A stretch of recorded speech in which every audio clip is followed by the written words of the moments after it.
Ele é o dono do princípio, das estradas e dos mistérios. Ele é este ser força que nos faz resistir. Exu Onibodê, Exu Onibodê.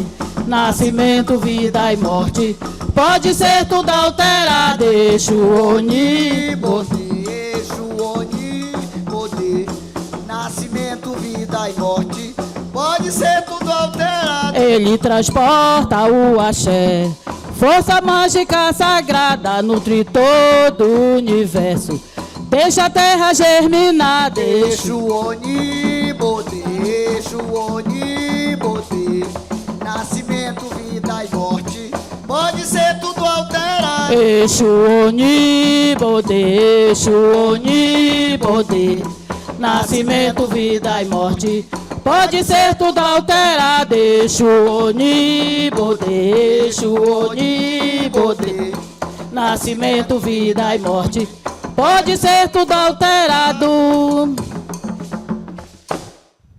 Oh, oh, oh, oh, oh, oh. Ela vem de lá do Mará, ela é do Batuque da Mina. Ei, Raimundinha, ela vem de lá do Mará, ela é do Batuque da Mina. Ei, Raimundinha de Minarago, oh, negra da mina, oh, tem a de Gina, oh, vai Raimundinha, oh, teu sorriso maroto fascina, teu canto de paz ilumina e contagia. Axé Dudu traz no enredo a força maior dos terreiros. Ei, Raimundinha de Minarago, oh, negra da mina, oh, tem a de Gina, oh, mãe Raimundinha, oh. Ela vem de lá do Mará, ela é do Batuque da Mina. Ei, Raimundinha, ela vem de lá do Mará, é do Batuque da Mina. Ei, Raimundinha de Minarago, oh, negra da mina, oh, tem a de Gina, oh, mãe Raimundinha, oh. Teu sorriso maroto fascina, teu canto de paz ilumina e contagia. Axé Dudu traz no enredo a força maior dos terreiros. Ei, Raimundinha de Minarago, oh, negra da mina, oh, tem a de Gina, oh, mãe Raimundinha, oh,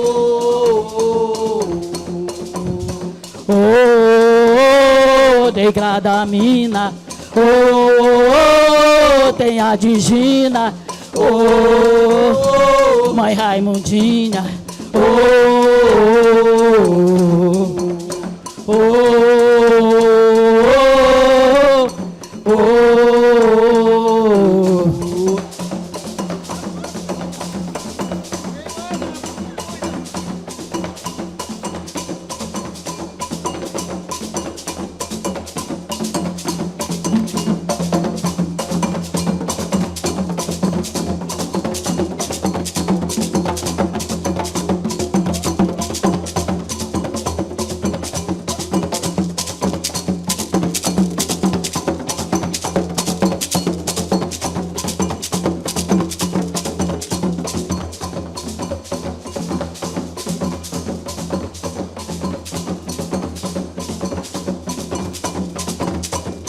Obrigada.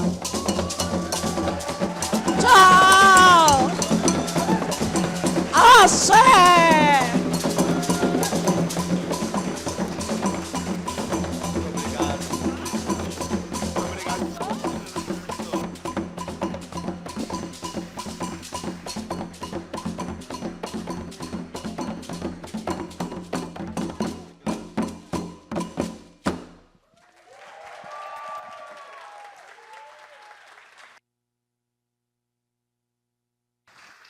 Égua, gente, não é muito bom começar um evento assim? Olha só o Festival Fala para começar com essa delícia. Muito obrigada, Afoxé Dudu. Foi muito lindo. E agora a gente vai ter um momento onde os nossos diretores do Instituto Fala, eles vão dar uma palhinha aqui para a gente. Eu quero chamar aqui para o palco a Elane Silva, aqui embaixo.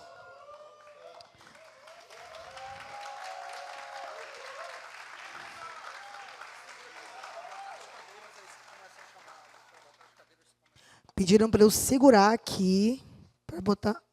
Tudo certo? Também queria chamar o Antônio Junião.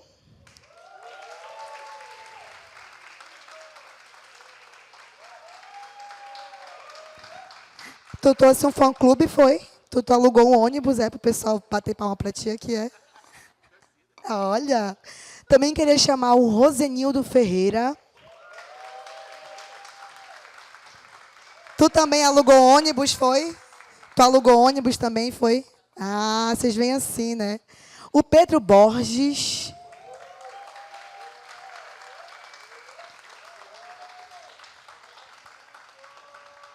O João Paulo Serra, do Tapajós de Fato, meu conterrâneo. A gente não alugou um ônibus, a gente alugou um barco. Também queria chamar aqui o Gessé Santa Brígida, que é professor, diretor e coordenador de jornalismo da Rádio Unama. Eu acho que vocês podem subir aqui, ó. Tem umas cadeirinhas para vocês ficarem mais confortáveis. Ou é daqui de cima mesmo, de baixo? Podem subir, fiquem confortáveis.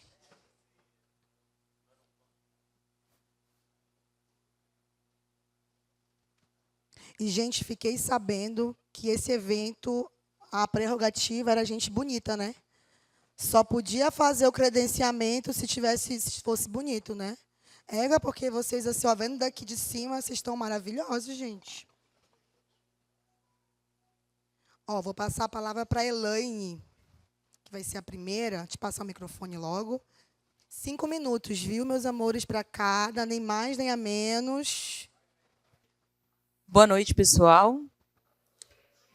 Primeiramente, eu quero saudar os mais velhos, os meus mais velhos, e dizer que eu estou muito feliz por esse evento. Mais um ano a gente está aqui.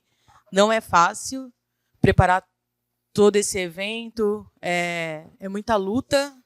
A gente busca muito recurso e possibilidades para fazer a coisa acontecer. E quando acontece, é o mesmo sentimento, né? O sentimento de frio na barriga, como se fosse sempre a primeira vez. Porque tem essa questão do festival ser itinerante, então nunca é a mesma coisa. E mais do que isso, a gente está aqui como diretores, né? Estamos à frente para fazer a coisa rolar muito bem, mas o maior prazer é ver a coisa acontecer e vocês fazem que isso aconteça, né? Então, eu quero agradecer a presença de todos, porque sem vocês isso aqui não ia acontecer. E dizer também...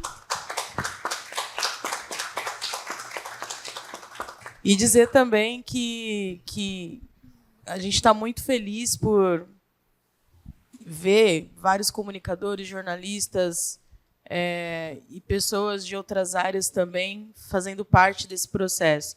E agradecer também ao Unama pelo espaço que você deu, por acreditar no nosso projeto. E é isso. Não vou falar muito porque eu estou emocionada.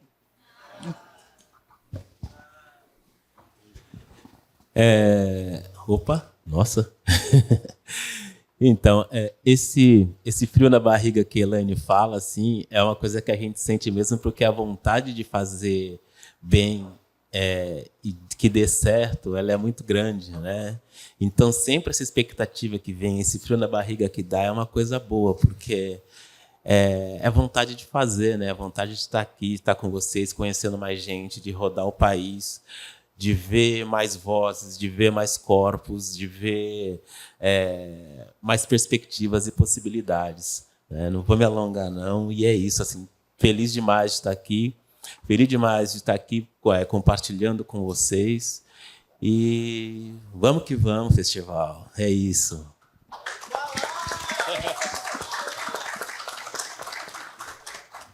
Bom, pessoal, boa noite. Satisfação imensa estar aqui. Agradecer à universidade que nos acolhe, a UNAMA. Agradecer a toda a produção. Acho que vale um agradecimento especial para a Thay e para o Oswaldo, que estão há muito tempo aí nessa correria para que o evento aconteça.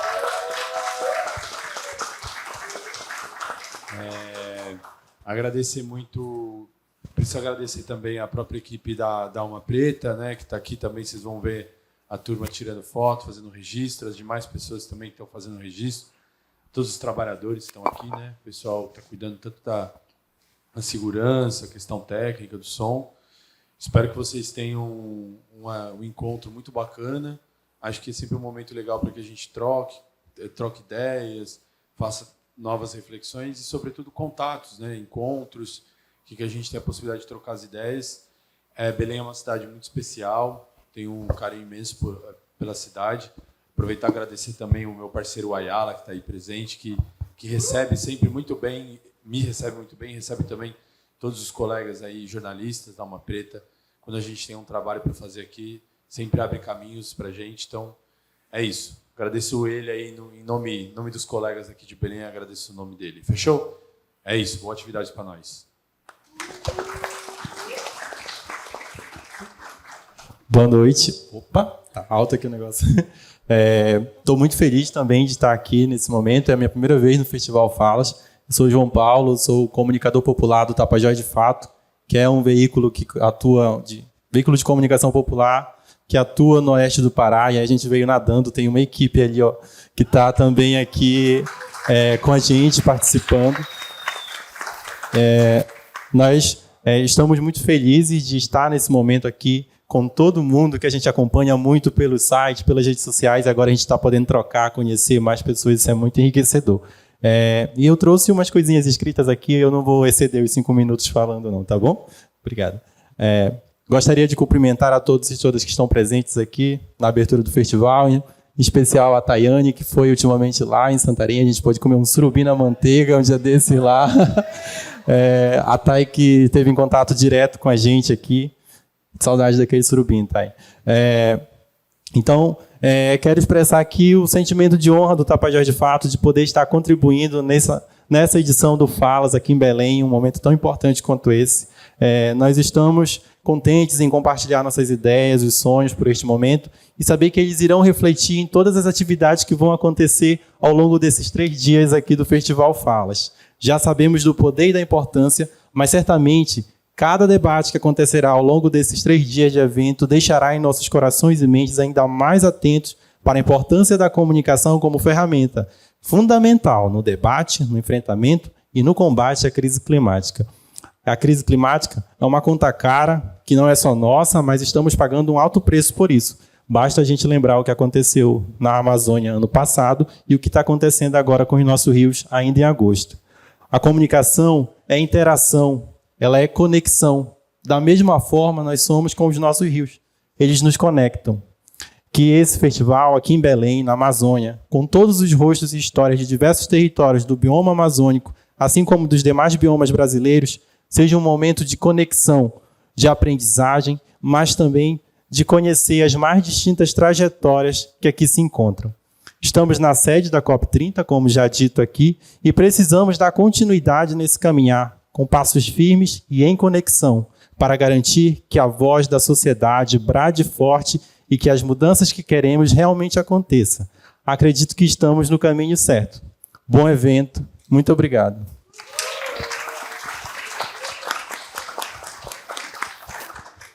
Boa noite a todos, sejam todos bem-vindos. É uma alegria receber o Festival Fala aqui na UNAMA. Eu saúdo a organização e a todos os convidados em nome da professora Betânia, em nome do professor Éden, do professor Mário Camarão e do professor Hans Costa. É muito interessante ver esse movimento, ver que esse momento da organização, falando aqui nesse início e falando o quanto desafiador, e a organização de um evento é isso, né? É desafiador e é alegria ao mesmo tempo. Chegar nesse momento e ver esse auditório, e ainda temos dias aí para vir à frente e prontos para esse desafio, é maravilhoso.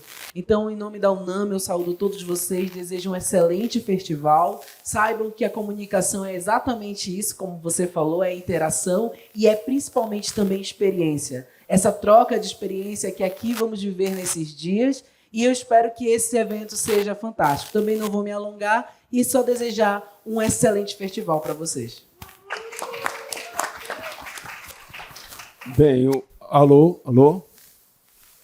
Saindo aí o som. Bom, o desafio de ser o último é que a plateia já está querendo que, enfim, esse último acabe logo para que o evento flua, né? E a gente fica sem assunto, porque todos e todas que falaram aqui colocaram pontos muito importantes. Eu gostaria, da minha parte, obviamente, começar agradecendo a todos e todos por estarem hoje aqui, por terem sido parceiros nessa jornada e por estarem nos acolhendo tão bem. É importante, o Fala, como bem disse a Elaine, é um festival itinerante. E ele depende, essencialmente, de ser compreendido e bem recebido pela comunidade no qual, enfim, ele se encontra cada ano. Por isso que nós temos na parceria um valor muito grande. Nós já estivemos em Salvador, Recife, Pará sempre esteve em nosso roteiro, né? A dúvida, enfim, era quando e não estar ou não, e a gente acredita que esse festival, a grande potência dele é ter trocas entre as mídias independentes. Nós acolhemos também a dita grande mídia ou mídia de mainstream. A gente acha que a comunicação, as artes e o jornalismo de causas tem assim um papel muito grande para ajudar na construção da sociedade que nós queremos, precisamos, e aquela que inclua a todos nós que somos brasileiros, com as nossas facetas, com as nossas caras, com os nossos gostos e com os nossos diversos sotaques. É isso aí, agradeço a todas, todos e todos. Abraço e vamos nessa.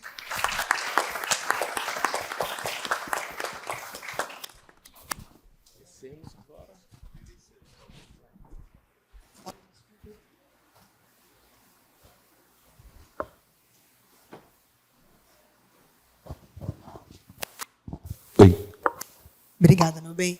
Eles copiaram muito bem, né? Essa pauta de falar em 5 minutos, eu gostei. Enquanto a mesa se desfaz, a gente vai dar início a uma outra mesa também, intitulada Histórias Cruzadas, as intersecções entre jornalismo, cultura e arte na defesa da vida. E aí eu pergunto a vocês, qual a diferença entre comunicar, informar e contar histórias quando buscamos ler e compreender o mundo? Como o jornalismo, a arte e a cultura podem trabalhar em conjunto quando o objetivo é a defesa da vida? Eu acho que a gente já começa com essas perguntas. Vocês vão pensando. Quem aqui já tomou banho de rio? Banho de mar? Quem não tomou? Então, agora, vocês vão entrar num mergulho muito grande, como se estivesse entrando no rio, como se estivesse entrando no mar. Eu espero que vocês absorvam tudo isso da maneira melhor, não é verdade? Agora, eu quero chamar aqui para cima de novo o Junião, esse nosso astro maravilhoso, está ali com os fãs, tirando foto. Soube que no próximo Fala vai ter surubim no coffee break, não é verdade? E a gente vai estar tomando banho de rio. Vai ser assim um evento, vocês tudo no rio, alguém falando de fora. Não é, Junião? Vai ser assim com surubim no coffee break na próxima vez? Por favor, né? Porque fizeram uma inveja ali pra gente. Vou te passar a fala, tá bom? Ok. Salve, salve, pessoal. Boa noite a todos, todas e todas. Antes de tudo, pedir licença nunca é demais, né? Queria pedir licença de novo a nossos mais velhos, às nossas mais velhas, né? E a todas as pessoas que ajudaram a gente a chegar até aqui, né? Porque, como dizem nossas mais velhas, nossos passos vêm de longe, né? E a caminhada ela é longa, principalmente para a gente que luta por igualdade de direitos e justiça, né? Como já disseram, meu nome é Antônio Junião, eu sou cartunista, cofundador da Ponte Jornalismo e um dos cofundadores e idealizadores do Festival Fala e Festival Fala. Em nome do Instituto, né, quero dizer de novo, porque nunca é bom lembrar e agradecer, que estamos muito contentes de estar aqui em Belém com vocês, né? Como nunca é bom demais agradecer, obrigado, Marcos Wesley, por estar com a gente nessa correria doida, ajudar a gente a montar o festival, e a toda a equipe, né, que eu vi hoje, que a Tapajós de Fato é gigante, né, várias pessoas, né? Obrigado ao pessoal da UNAMA por receber a gente, né?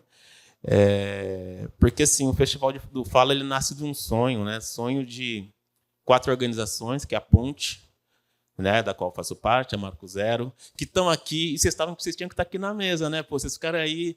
Por favor, Sérgio e Inês, dá uma levantadinha. A Marco Zero também faz parte do Festival Fala, né?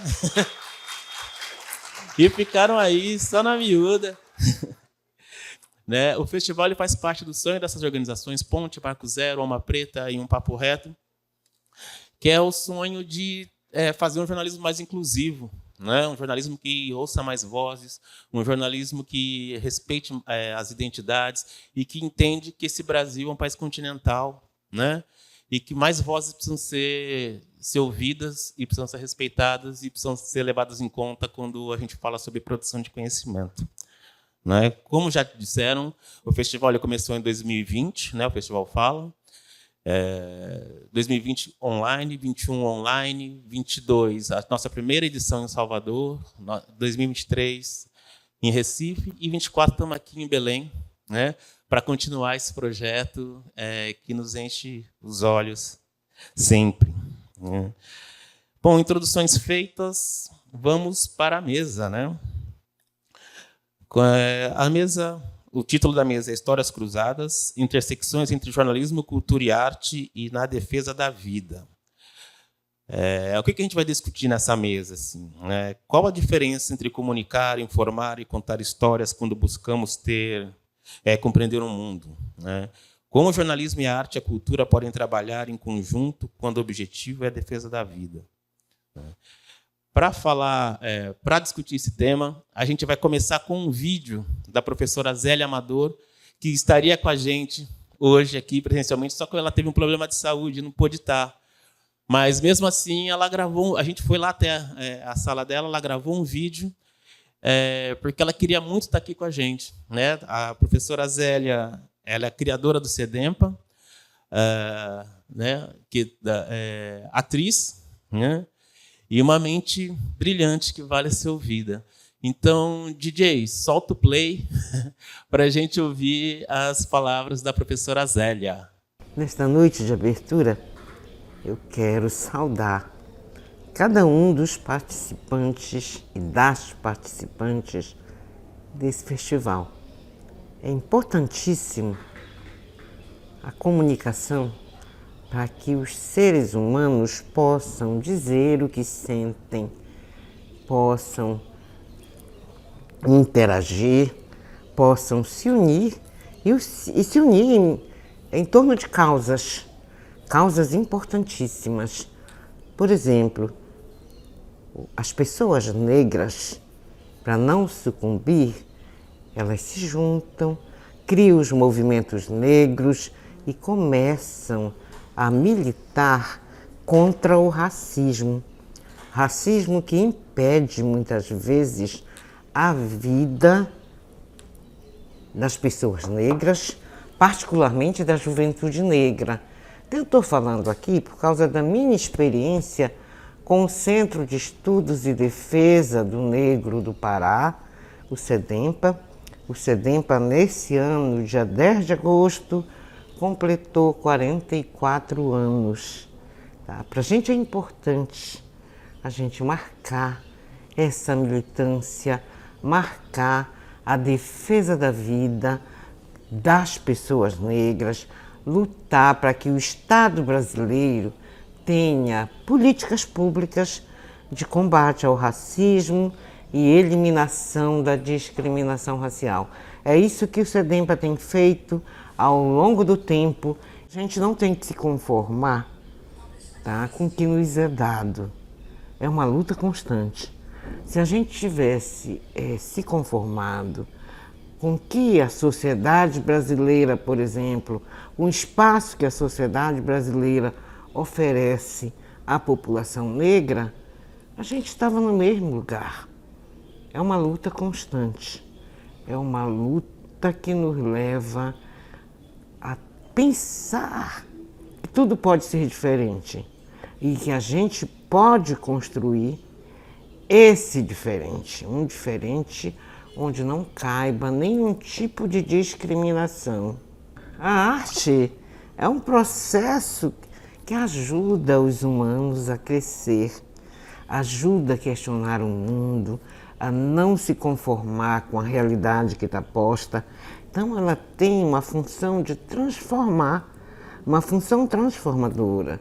Então quando você utiliza a arte como instrumento de luta, é importantíssimo, porque ela lhe ajuda a pensar nas transformações.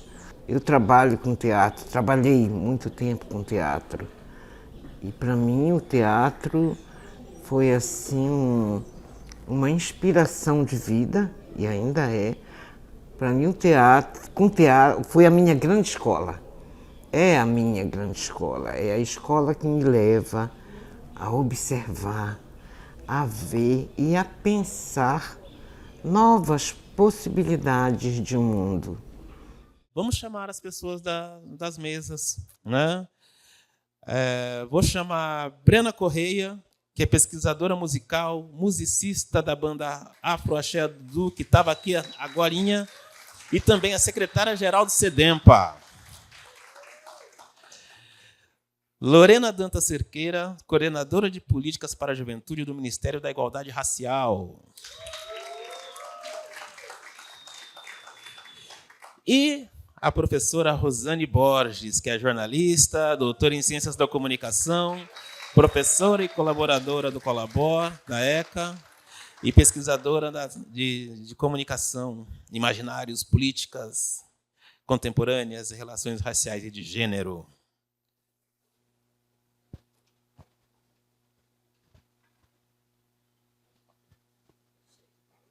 Cheia de coisa, Rosane.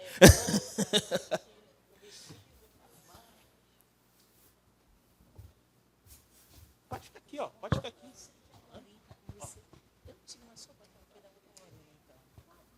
De mestrado, não? Não, infelizmente não. Mas eu quero, viu? Todos acomodados, todas acomodadas, todos acomodados. Ah, tá. Só esperando. Tá bom, tá bom.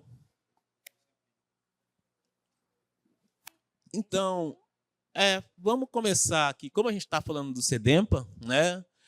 Como a professora Zélia já fez essa fala inicial, a gente trouxe, né, a professora Zélia, a gente trouxe Brena, trouxe a banda Afro Axé Dudu, porque a gente pensou assim, poxa, estamos em Belém, né, para falar sobre comunicação, culturas, né?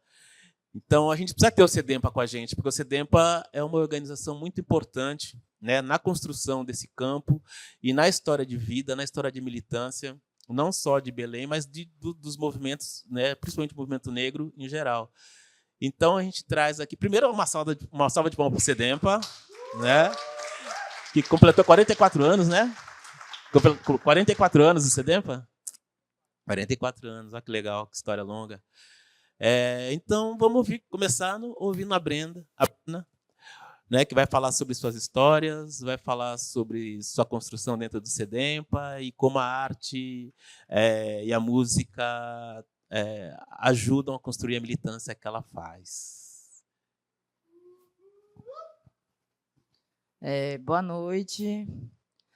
Eu sou Brena Corrêa, né? Acho que já falaram, percussionista da banda Afroxé Dudu.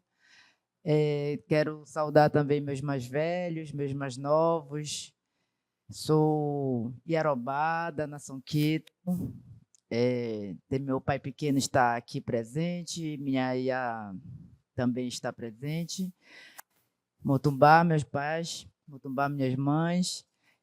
Bom, enfim. Oi? Não? Sim. Enfim. Eu estou no SEDEMPA há um tempinho, assim, acho que eu tenho 43 anos, estou com 43 anos no SEDEMPA. Nasci lá, sou filha de fundadores, então vem de lá essa militância. Então, quando eu nasci lá, uma das sedes, porque no SEDEMPA teve várias sedes até chegar à sede que é agora, né? Passaram por casas de militantes, uma das casas foi a da casa dos meus pais.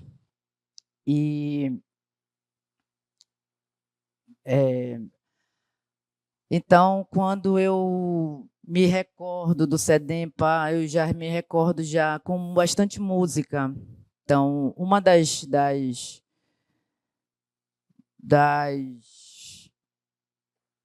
vertentes do SEDEMPA, além da educação, foi a cultura, né? Já teve no SEDEMPA bloco, já teve peças teatrais, tem ainda um grupo de capoeira, ainda tem a banda afro, o bloco afro e o hip hop. São essas as vertentes culturais que ainda existem no SEDEMPA, mas já houve várias.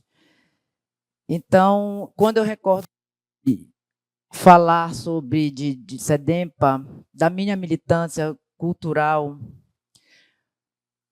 começando a tocar, né? Então, o SEDEMPA foi muito importante na minha vida em relação à cultura, que minha parte musical em relação a vida toda, eu começo a tocar autodidata, tem várias formações no SEDEMPA musicais, que vêm pessoas do Maranhão, de outros estados, e daqui também do SEDEMPA, de Belém. E eu começo a tocar e vou para a banda quando o SEDEMPA faz 25 anos. É quando eu começo musicalmente a minha carreira musical, gente. Então, eu toco, já dei oficinas de percussão, de atabaque, toco na minha casa de candomblé, que é um pouco difícil, porque mulheres não tocam tambor dentro de casa de candomblé, mas na minha eu toco. Então, isso faz com que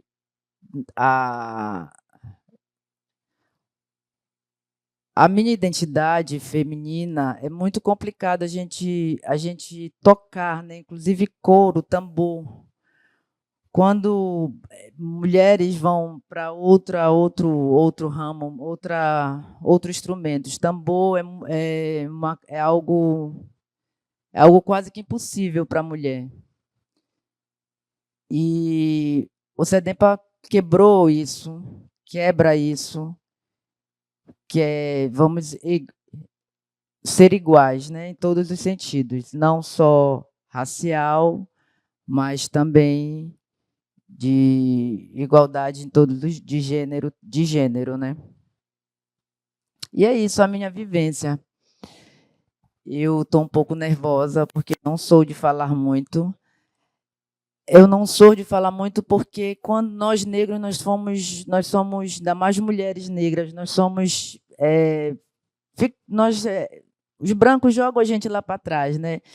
Então, eu me solto mesmo na música. Quando eu toco, aí eu falo, eu danço, eu respiro, eu vou para o combate, eu vou. É aí que está a minha militância. Então, eu acho que a musicalidade, ela faz com que, para mim, eu acho que para algumas pessoas também, eu não sei, mas eu falo por mim, também devo falar por algumas mulheres, a gente vai para o embate e fala quem a gente é, o que a gente sente, o que nós somos. Então, eu estou aqui para responder as perguntas de vocês e saber que vocês querem saber um pouco mais de mim ou do SEDEMPA. Inclusive, temos fundadores do SEDEMPA aqui, que inclusive são da banda também. Uma minha mãe, outra minha tia Neida. A família é do SEDEMPA, entendeu? Outra minha tia Idália, outro já saiu meu tio Pereira, e também tem mais 2 da banda que são também do mesmo naipe meu. Quando eles nasceram, eles já estavam no SEDEMPA, são mais novos que eu, não tem 43 anos, mas acho que tem 30 anos de SEDEMPA e 30 anos de vivência. Então, é por aí. A minha fala, a minha família está na musicalidade e na negritude, no combate contra o racismo. Obrigada. Obrigado, Brena. Uma ativista intelectual e amiga minha, Érica Malunguinho, ela fala uma coisa que sempre fica na minha cabeça, assim, né? Que para nós negros, a arte ela sempre vem primeiro, depois vem as outras coisas, né? Então, e por que nessa construção de sociedade que a gente está, são exigidos para a gente outros saberes antes da arte? Né? Pô, se você diz que na arte você se expressa, na música você se comunica melhor, por que você não pode usar isso a todo tempo? Né? Então, a gente está aqui para discutir isso também. O porquê que a gente não pode se expressar como a gente quer? Né? Por que o jornalismo não pode absorver isso? Por que a comunicação não pode absorver isso? Né? Então, obrigado pelo seu depoimento. E agora vamos para a Lorena. A Lorena é coordenadora de atividades, né? Coordenadora Geral de Políticas do Ministério da Igualdade Racial. Ó, decorei, viu? E vai falar um pouco para a gente sobre os projetos que ela tem acompanhado, principalmente, acho que as escutas, né, que vocês têm feito para construir essas políticas. Né? Então, o microfone está com você. Oi, Brenda, eu te entendo tanto. Você está falando que você tem vergonha, eu te entendo tanto, mas, enfim. Boa noite a todas, todos e todes. Meu nome é Lorena Dantas, estou coordenadora de Políticas para a Juventude Negra na Diretoria de Combate e Superação do Racismo do Ministério da Igualdade Racial. Primeiramente, gostaria de agradecer o convite e poder participar desse evento tão potente e representativo, né? Quero registrar também o abraço que a nossa ministra Aniele mandou a todos, e todas e todos aqui. Se eu não falo isso, ai. Quero também parabenizar o Instituto Fala pela importante atuação na promoção de jornalismo, Antônio, que de fato reflita a pluralidade da nossa sociedade, entendendo o jornalismo como um campo que pode e deve ser inclusivo, né? Reconhecendo todos os atores sociais. Gente, eu fiz um esqueminha, porque senão eu me perco, tá?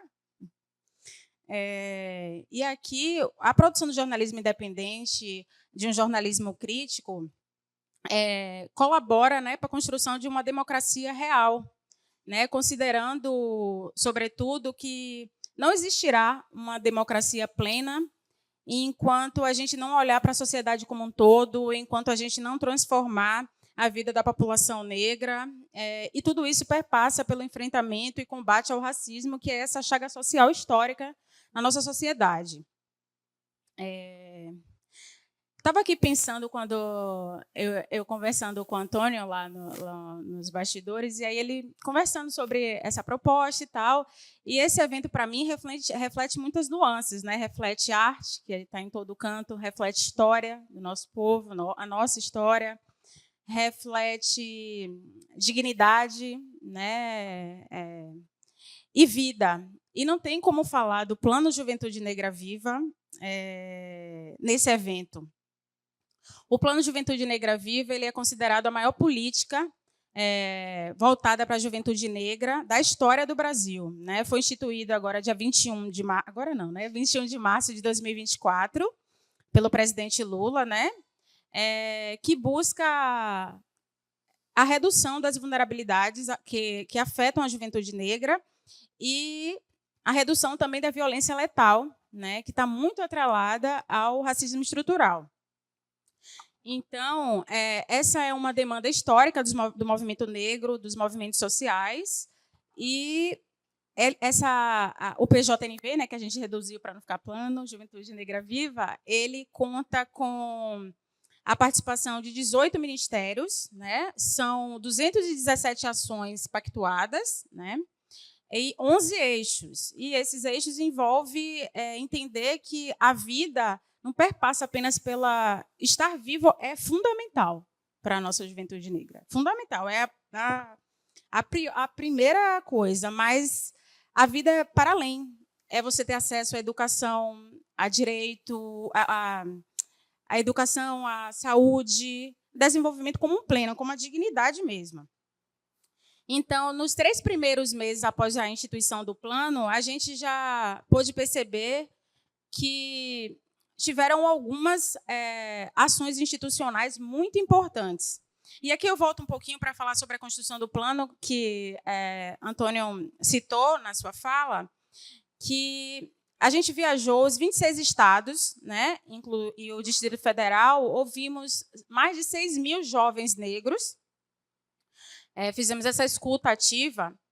E por que viajar por todo o Brasil? A gente poderia sentar e construir esse plano em Brasília, mas a gente entende que, apesar de muitas demandas saírem em todas as etapas da caravana participativa, a gente entende em demandas específicas, né? São diversas juventudes. Então, uma demanda de uma juventude de Ribeirinho não é a mesma demanda apresentada de uma juventude do campo.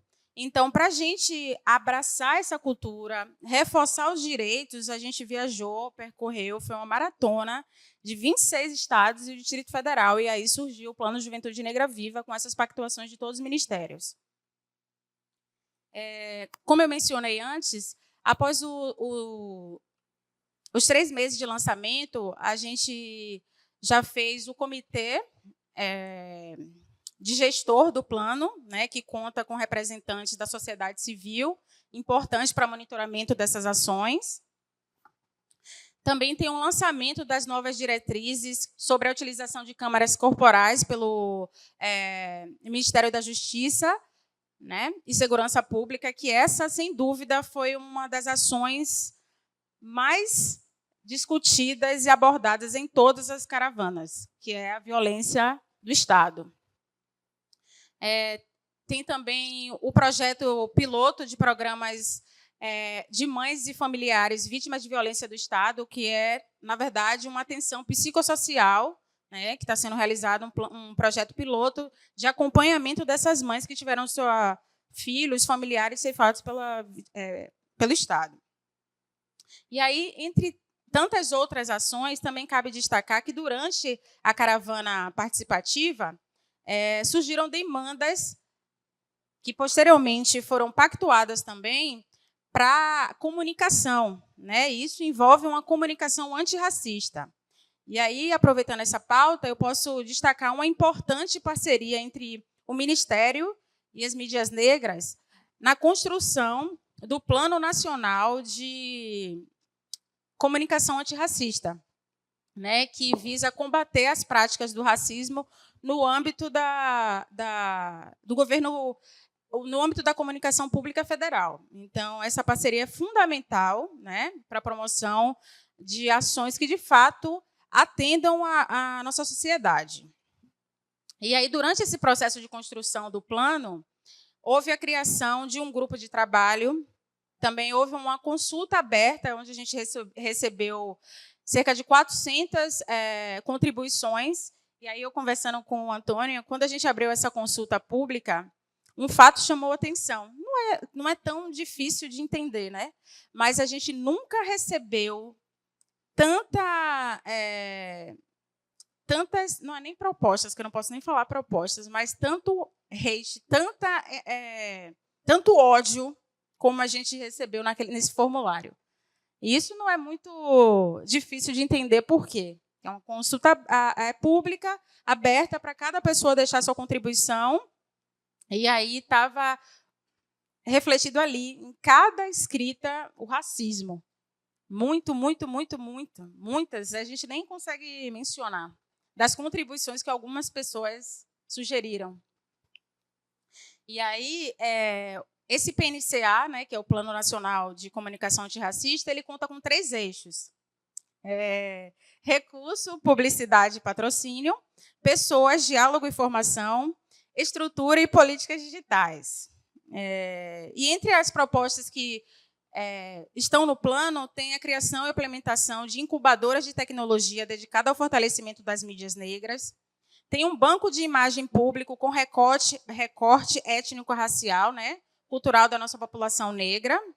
E esse plano eu não posso falar muito, pessoal, porque ele está ainda em ajustes, mas já sai do forno, né, Elaine? Já sai. Então, pessoal, essas são algumas das ações realizadas pelo Ministério,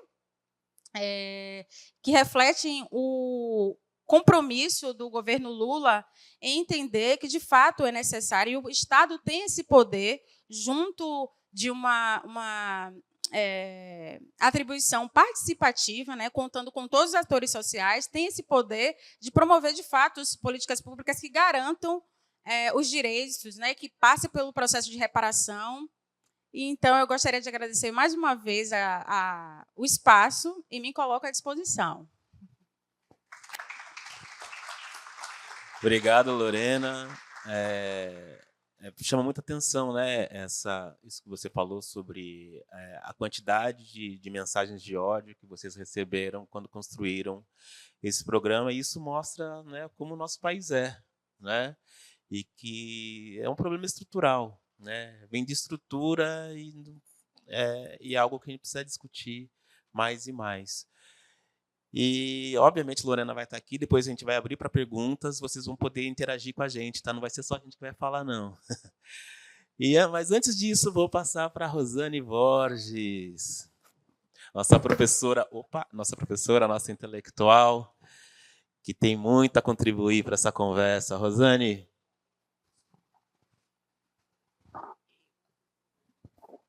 Boa noite, gente. Boa noite a todas, todos e todes. Para mim, dizer que é uma alegria estar aqui não é o suficiente por vários motivos, né? É o Festival Fala, que eu já me considero sócia fundadora, né, do festival. Estou sempre nos festivais, né, com essas pessoas maravilhosas, essas organizações maravilhosas, né? Alegria por estar em Belém, uma cidade que eu gosto muito. Moro há muito tempo em Natal, mas em São Paulo. Mas eu nasci em uma cidade vizinha, São Luís do Maranhão, então a gente tem uma relação forte com Belém, a cidade das Mangueiras, né? E também alegria para a gente, pela oportunidade da gente está falando sobre questões importantes, não só para o jornalismo, para a comunicação, mas para a sociedade, né? E eu acho que a cada festival, né, a gente tem aí possibilidade da gente jogar lupa nos dramas, mas também nas alegrias, a famosa delícia, a frase, né? A dor e a delícia de ser o que nós somos. Eu acho que o Junião, quando você falava Antônio, eu queria saber quem era Antônio. Eu falei, gente, mas quem é Antônio? Aí, depois que caiu a ficha, eu falei assim, é o Junião, né? A gente nunca chamou ele de Antônio, né? Então, eu falei assim, gente, mas quem é esse Antônio que a Lorena está falando aqui a cada 5 minutos? Mas o Antônio, que é o Junião, são as duas pessoas, viu, gente? O Antônio da Lorena é o nosso Junião, né? Então, o nosso Junião, né, que diz união, já virou junião, assim, né? A gente já junta tudo. Mas falava em relação ao que a Brena disse, né? A Brena falou, porque o racismo, eu sou tímida e me expresso na arte. O Junião pergunta, mas será que a arte também não é uma forma da gente se expressar em tudo?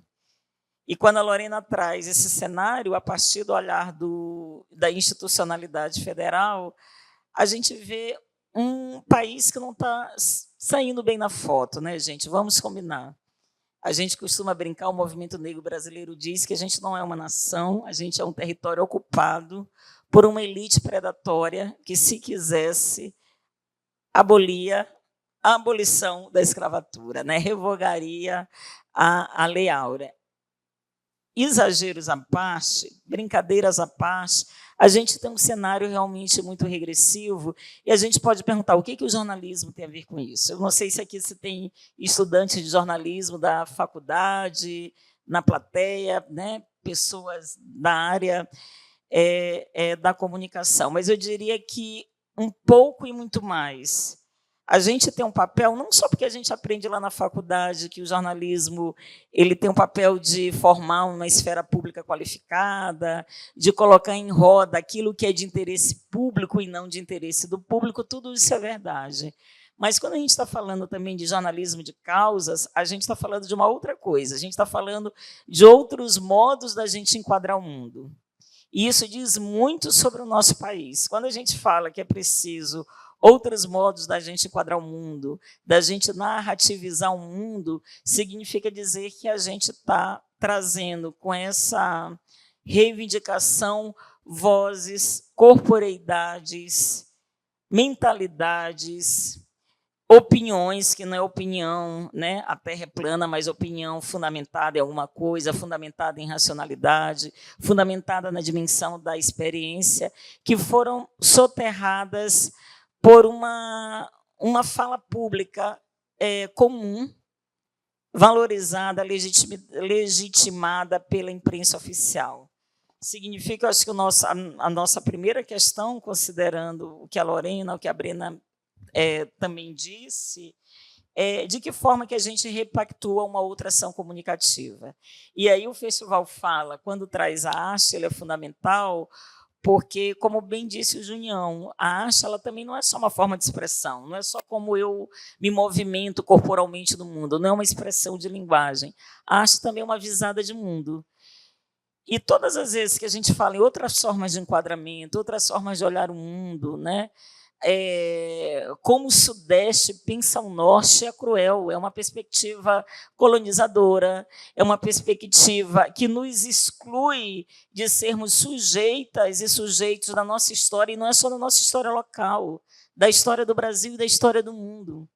Significa dizer que nós, jornalistas, comunicólogos, pensadoras, ativistas, a gente tem um papel fundamental nessa disputa. É dizer, o norte do Brasil, nós temos inteligência, nós temos expertise, nós temos estratégias, nós somos pessoas. Se nós somos pessoas, a gente tem muito que contribuir para o mundo, né, cara colega? Grandes empresas de comunicação, principalmente publicitários sudestinos, quando eles estão em reuniões de como uma campanha ela tem que ser entendida pelo Brasil inteiro.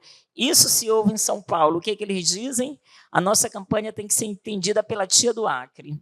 E o que eu digo para eles que a tia do Acre, que parece que é o fim do mundo, ela é muito mais versada do que eles próprios, porque a tia do Acre tem acesso à linguagem que passa na novela e a tia do Acre, hora a hora, domina a linguagem dos acreanos que o Sudeste não domina e não alcança.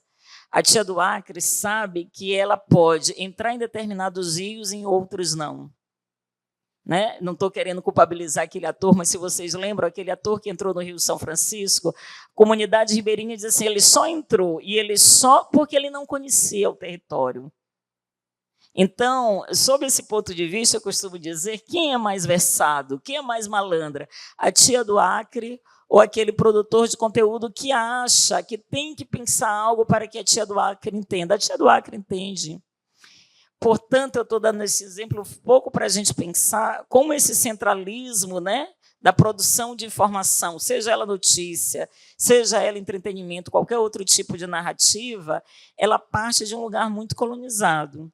E para a gente romper com isso, eu acho que não estou fazendo aqui uma propaganda do festival, mas o festival ele é uma pérola extraída no mar tormentoso do jornalismo brasileiro. E é das melhores pérolas. É um festival que circula.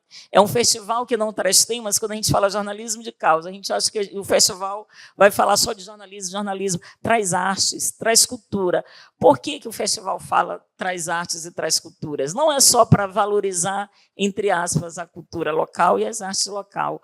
O festival traz artes e cultura porque, já que esse mundo, como diria o Chinua Achebe, se despedaça e a gente denuncia o lixo ocidental, a gente diz para o mundo que a gente tem inteligência e expertise de construir outro mundo. E a gente pode construir outro mundo fora dos leames de uma tradição ocidental, que nos diz que escrever jornalismo é só a gente aprender o lige.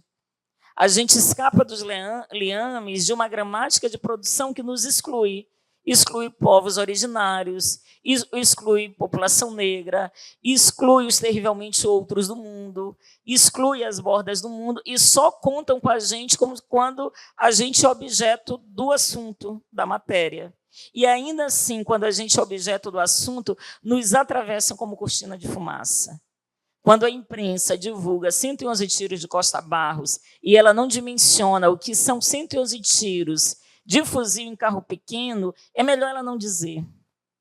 Porque eu costumo insistir que 111 tiros de Costa Barros, o Junião e o Rosenildo, os meninos estão cansados de ouvir, dizem, lá vem Rosane com esse exemplo, mas eu não canso de dar o exemplo, gente, qual é o país que mata jovens, quase crianças, com 111 tiros de fuzil, esse país não para. Que imprensa que é essa que divulga, porque divulgou, e não pergunta assim, é isso mesmo, Brasil? A gente pode ser chamado de nação? Não tem um artigo sequer de opinião sobre 111 tiros de Costa Barros. A gente só tem notícia, né? Jovens foram alvejados com 111 tiros de fuzil em Costa Barros, no Rio de Janeiro. E eu sempre faço o parâmetro que os 111 tiros de Costa Barros aconteceu, gente, na mesma época do terrorismo na França, na Europa toda, mas na mesma época eu vou usar a narrativa midiática convencional dos atentados terroristas na França e na Europa. Ocorreu no mesmo período dos atropelamentos em Nice, no interior da França. E se a gente está lembrado, aquele episódio, quando a polícia francesa é acionada, ela destaca todo o batalhão, todos os atiradores de elite, toda a inteligência da polícia. E quando os policiais estão na mira daquele caminhão possante, atropelando civis inocentes, desgovernadamente, o que os policiais dizem na escuta? Se vocês estão lembrados, o que eles perguntam? Os atiradores de elite perguntam para o Estado francês, porque o policial francês diz, ele sabe que ele é funcionário público e ele não pode matar ninguém. A pergunta que eles fazem é a seguinte: estamos com o alvo na mira, o que nós fazemos? Os caras estavam matando. Qual é a resposta da polícia francesa? O papel de vocês é parar as mortes. Ninguém mais pode morrer, inclusive quem está matando. Ou seja, gente, nem terroristas, vamos usar essa narrativa usual, matando desgovernadamente civis inocentes no caminhão possante, é alvejado com um tiro sequer. Como a gente permite que jovens inocentes, alegres, que foram comemorar o programa Menor Aprendiz, etc., sejam alvejados? Aí, quando a imprensa pergunta, os nossos nobres colegas jornalistas fazem aquela pergunta, tem uma pergunta que é de chorar. A repórter pergunta como é que o pai está se sentindo, de um dos meninos. O pai responde com uma outra pergunta. Qual é a pergunta do pai? Você sabe, e aí ele repete bem devagarzinho, o que são 111 tiros de fuzil em um carro pequeno? Nesse momento, parece que cai a ficha da repórter. eu acho que ela passa a dimensionar. Esse pai responde: eu sequer tenho corpo para enterrar. É trágico. Por que eu estou dando esse exemplo ligando com a imprensa? Ou seja, nem quando a gente é tema de notícia, eles pensam o que é o drama brasileiro do racismo com jovens negros. Você não divulga uma matéria dessa sem tensionar. E o Brasil não tensionou, gente. As universidades não fecharam. Eu acho que a UNAMA também não fechou. A USP não fechou, a Unesp não fechou, as PUCs não fecharam, os serviços públicos não fecharam. O Jornal Nacional, que deu notícia, não terminou em silêncio. A nossa querida presidenta Dilma Rousseff, que sofreu o golpe, ela também não decretou luto oficial de dia nenhum. O que a gente aprende com a cobertura de Costa Barros? Que não vale. Por que aqueles corpos não valem? E aí corta para o nosso debate agora. Significa dizer que, quando a gente faz um festival desse, a gente está dizendo: essa cobertura não nos interessa, porque até quando ela cobre assuntos trágicos, ela nos atravessa como cortina de fumaça. Porque troquemos os corpos, pensemos em corpos brancos. Claro, jamais corpos brancos de classe média serão alvejados com um tiro de fuzil sequer, imagine 111. Mas vamos fazer um exercício de livre imaginação, que isso poderia acontecer com meninos brancos de classe média das grandes cidades brasileiras. Esse país viria abaixo. O ministro do STF certamente faria um pronunciamento, falando que nós estávamos vivendo no estado da barbárie. Certamente a presidenta da República falaria, certamente. Certamente as manifestações Brasil afora iriam acontecer, mas não aconteceu porque são corpos que não nos dizem nada. E não nos dizem nada porque a gente tem uma narrativa que rebaixa essas corporeidades. E quando a gente está falando de jornalismo e cultura, portanto, a gente não está falando apenas de um modo: lá vem esse jornalismo de causas, esses esquerdistas, não é assim? Essa gente que só quer falar de insegurança, só quer falar de racismo, só quer falar de preto, só quer falar de indígena. Lá vem eles, né? Não, não é isso. Significa que o que está aqui, o que a gente tenta agora de maneira leve, porque é preciso, como já diria Che Guevara, endurecer sem perder a ternura jamais, né? A gente busca leveza, a gente busca alegria. A esperança, no sentido do Paulo Freire, que não é esperar, mas é a luta. A esperança é você lutar e acreditar que um dia chega. E pensar arte e cultura, principalmente saindo do cinturão sudestino, né, onde a gente mora, é a gente dizer assim, até porque quando a gente fala em cultura e a gente fala em arte, a gente está falando de uma plataforma que nos deu vida. Eu estou aqui linda e preta falando para vocês hoje, e vocês não podem dizer o contrário. Não é? Eu estou linda e preta, a Brena, o Julião, né? A Elane, enfim, todo mundo está aqui, Pedro, porque teve muito investimento no pós-abolição, na abolição inconclusa. Esse investimento foi aonde? Eu digo, se o Estado virou as costas para a gente, o Hélio Santos costuma fazer a pergunta: o que foi feito no 14 de maio? Os livros de história não fazem essa pergunta, porque a gente não teve mais Estado. Nós tínhamos uma mão de obra, o Brasil ignora essa mão de obra e procura a mão de obra branca da imigração europeia, porque a gente não teve imigração aqui italiana, não foi por falta de mão de obra, porque a mão de obra, aquela mão de obra escura a gente não queria mais, porque a gente queria embranquecer o Brasil, a gente, o Estado brasileiro, né? O que a gente fez? Nós, população negra, população indígena, nós construímos o nosso Estado pela plataforma da cultura. Cultura, para a gente, não é só sambar e tocar o tambor. O nosso toque do tambor, ele é uma manifestação, uma morada que segurou a nossa onda. A cultura e a arte para a população negra foi o Estado.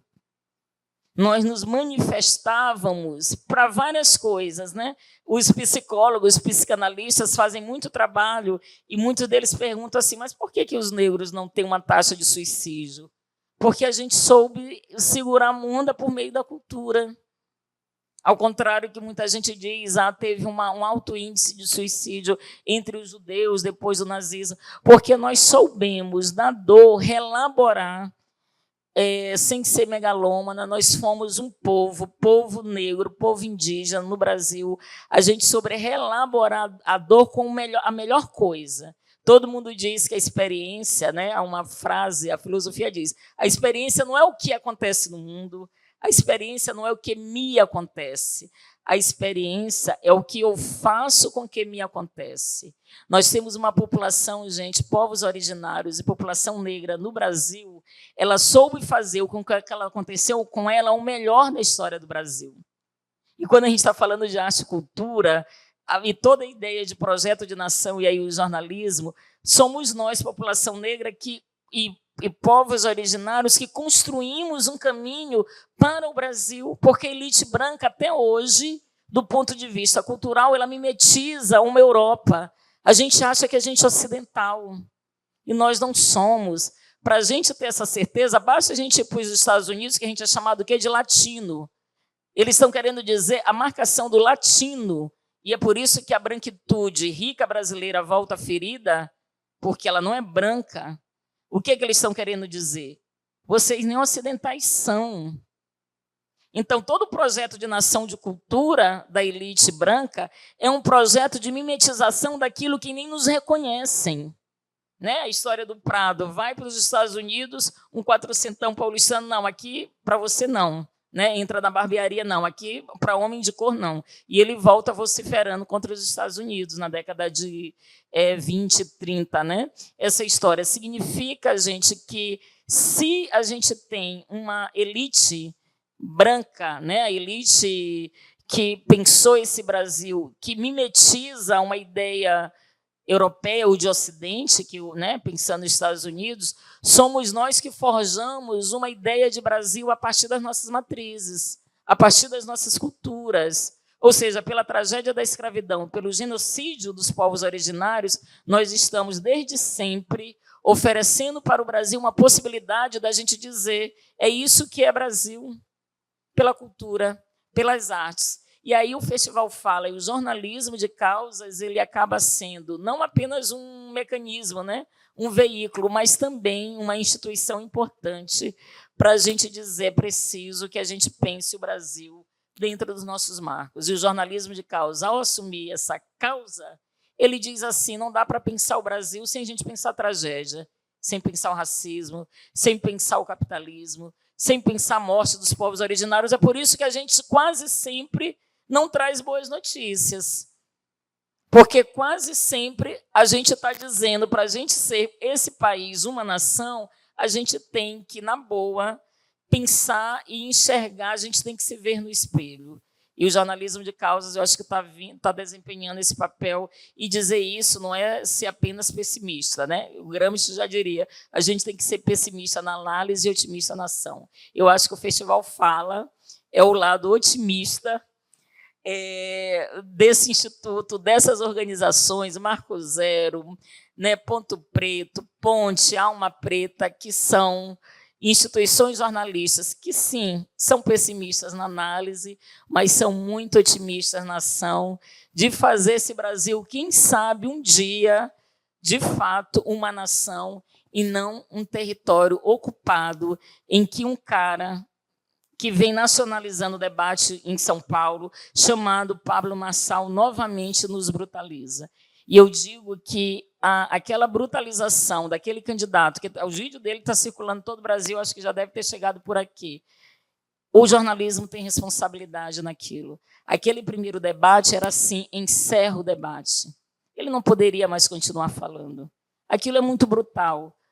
Ele é filho legítimo, eu soltei hoje um vídeo no meu YouTube, eu falo, ele é filho legítimo do eu estupro porque não te mereço, porque você não merece, porque você é muito feia.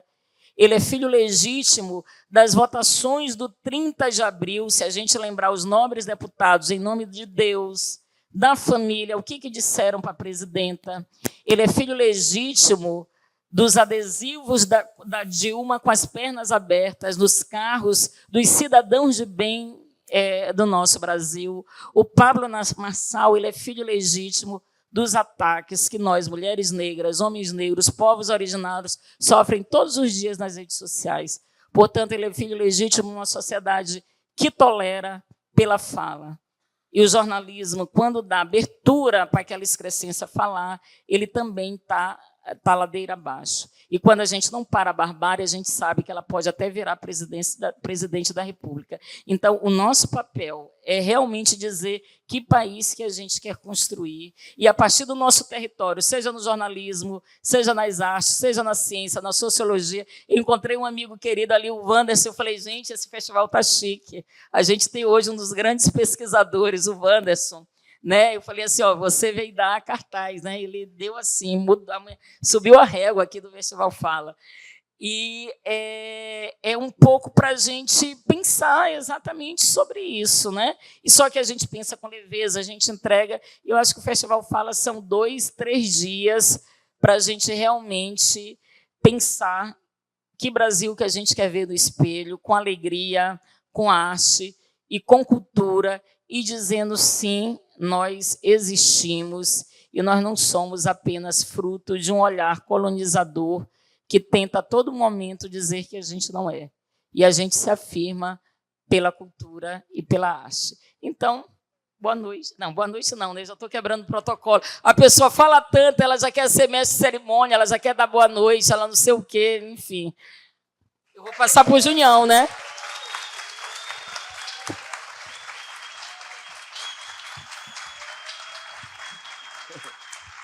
Merece, merece. E assim, e eu aqui, né? Aí ela.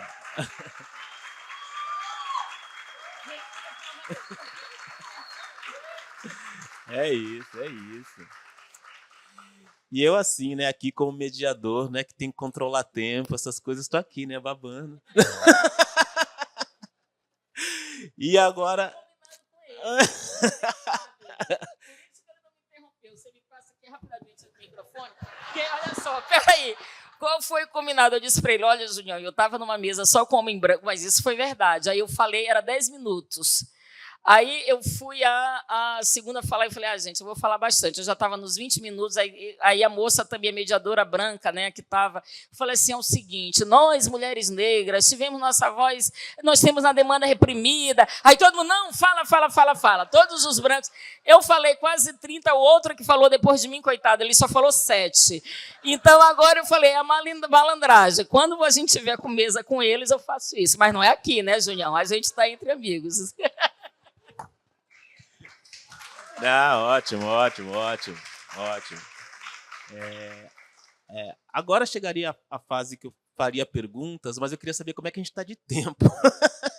Se a gente já passa para as pessoas perguntarem ou passa para as pessoas perguntarem? Tá joia.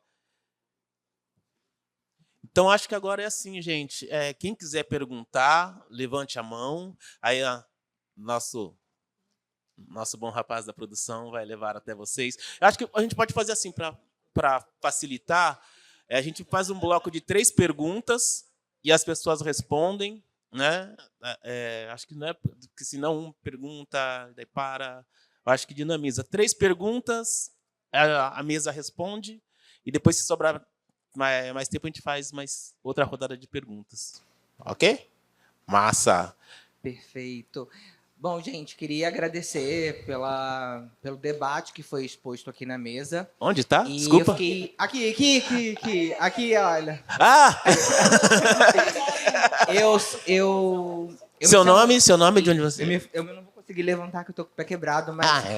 Eu me chamo Lia Soares, eu sou jornalista, eu moro no Rio, atuo com comunicação em jornalismo de causa há um certo tempo, há 12 anos, ali cresci no Voz, Favela em Pauta, enfim. E aí eu fiquei refletindo, na verdade, sobre a temática da mesa, histórias cruzadas, e aí tinha sobre a intersecção do jornalismo, sobre valorização da vida. Muito me incomoda, eu sou uma mulher trans, muito me incomoda ver que tanto as coberturas tradicionais quanto os coletivos de jornalismo de causa ignoram, por exemplo, as intersecções dos corpos de mulheres trans, pretas, na sociedade. A gente tem dados da ANTRA que mostra que, primeiro, existe uma transfobia quando você registra um boletim de ocorrência ou uma morte, onde esses corpos não são respeitados enquanto corpos de mulheres, são registrados ali, um homicídio, por exemplo, colocam como se fossem homens mortos. A gente já é desrespeitado nesse caso, a cobertura quase não existe. E quando eu falo que quase não existe, é porque existem índices que mostram que corpos de mulheres trans são assassinados com requintes de crueldade. Então, você estava falando um pouquinho sobre essa sensação de perceber que existe um fato chocante, mas, ao mesmo tempo, existe a percepção do desleixo. A minha pergunta, eu acho que ela se envereda para esse lugar. O que vocês pensam para um futuro? Eu tenho ideias, mas o que vocês pensam para um futuro de uma comunicação que seja comprometida, de fato, com corpos trans e que são periféricos, que eu acho que as periferias existem para além do espaço geométrico, né? Os nossos corpos performam isso.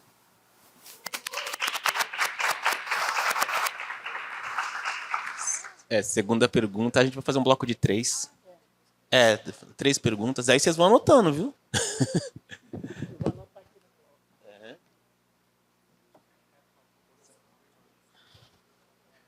Boa noite. Me chamo Anderson, sou estudante de doutorado em comunicação da Universidade Federal. Vou tentar ser breve, eu acho que a explanação da professora Rosane contempla muito do que eu quero perguntar à mesa. Assim como a colega também estava pensando sobre essas intersecções, né? A gente sabe que atualmente, né, quando você pensa o jornalismo, a cultura e a arte, infelizmente, né, como o nosso passado colonial nos diz, são dominados por uma elite branca, cis, hétero, patriarcal. E aí, tentando ser breve, né, eu acho que eu poderia discorrer melhor sobre a pergunta, mas qual seria um dos caminhos para a gente romper esse silenciamento, né, já que nossos corpos são dissidentes, não são acostumados no espaço público, né, apesar de sermos maioria, né, e aí o risco da profissão do jornalismo também comprometido. O Brasil é o 9º em homicídios, né, de jornalistas, de profissionais que se comprometam com direitos humanos. Então, já num ponto de crítica também a essa sociedade, a gente vê uma resistência, né, dessa branquitude, né, a gente vem aí galgando passos lentos, mas galgando algum, né, e aí eu, enquanto profissional da comunicação, sempre fui minoria nas redações. Eu acho que isso repercute na nossa forma de consumir comunicação também enquanto produto da notícia, né, e aí eu pergunto à mesa, né, tanto da fala estatal representada pelo Ministério, quanto para a professora Rosane, quanto para a nossa musicista, como é que a gente pode caminhar para construir esse país diverso que a gente quer ver no espelho, se ainda a cultura, o jornalismo e a arte são detidos pela branquitude, né? Muito obrigado.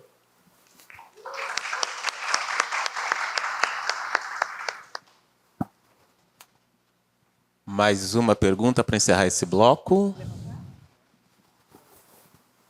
Bom, boa noite. Eu sou Gisele Alexandre, sou do Capão Redondo, São Paulo. Muito feliz de estar aqui ouvindo cada um de vocês falando sobre cultura e comunicação, que para mim andam sempre juntos. A gente constrói a identidade dos nossos territórios a partir dessa conexão entre a cultura e a comunicação. E aí eu queria aproveitar esse momento para perguntar para a Lorena, porque lá no Capão, né, eu desenvolvo um trabalho de jornalismo periférico há mais de quase 19 anos, e tenho atuado também com comunicação a partir da cultura. Então, a gente também tem um festival territorial, onde a gente leva os jovens para fazer a cobertura desse evento, a gente faz integra a comunicação na cultura, colocando o jovem para fazer isso acontecer. Queria saber da Lorena quais são o pensamento, né, para políticas públicas voltado para fortalecer essa juventude nesse lugar também de comunicação popular, de comunicação periférica, né? Obrigada. Boa. Fechado o bloco de 3 perguntas. Quem quer começar a responder? Começa, Brena. Como é teu nome, meu amor? Me desculpa. Anderson. Anderson, a questão é que os espaços de comunicação são determinados por brancos, né? Então, como a Rosana falou, qualquer relação com o negro é nada. É isso que a comunicação faz com a gente, né? Se fosse algo com uma questão branca, rápido seria valorizado e etc. E a gente ficaria para trás como estamos ficando sempre. Eu acho que, então, por isso que a gente torna musical a nossa dor, né? Para a gente ser reconhecido, para a gente ser visto, vamos tocar, vamos ser um bloco grande, vamos fazer isso, aquilo, outro. Aí que a comunicação chega até a gente, senão, de que mais seria? Então, eu acho que eu penso isso, assim. Lorena?